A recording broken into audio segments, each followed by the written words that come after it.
Sister Payne is asking, why do the angels in heaven perform sacrifices? Because that is the Torah. They do the Torah in heaven. And guys, you have to try to remember the idea of a sacrifice is not just something for sin atonement. There's multiple sacrifices listed in the Torah for thanksgiving, for praise, first fruits, like we just read about previously. Exodus 23 expressing to bring in your first fruits. The angels do that as well. The book of Jubilees expounds to us that the first fruit festival of Shavuot has been kept in heaven by the angels since the beginning of creation. This means they have to have produce to bring to the Father.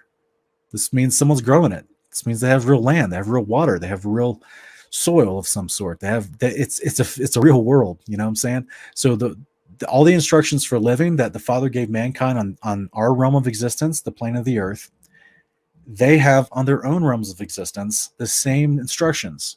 The Father's not duplicitous. He doesn't have this weird double standard of like, all right, these guys do something different than these guys. Like the angels are a part of Israel, the nationhood, the spiritual Israel. They're a part of us. They're our brethren. They abide by the same behavior of the Father, which means all these instructions you're reading in Torah, you're literally reading the descriptions of heaven.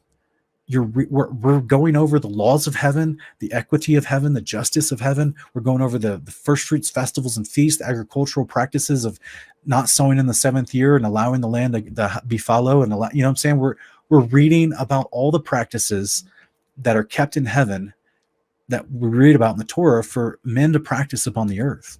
So it's so funny. People will say, oh man, I love it when you do episodes on heaven. And I'm like, I've done a ton of them. They're called Kingdom Portions. We did like 70 episodes where we went over all the scriptures that describe the Father's behavior and how he lives given to mankind to practice. That means we're seeing exactly how the Father lives in heaven. We're seeing about how all the angels interact with each other in heaven. We're reading about heaven right now, guys. People don't realize that. Hopefully it's an encouragement to you, sister.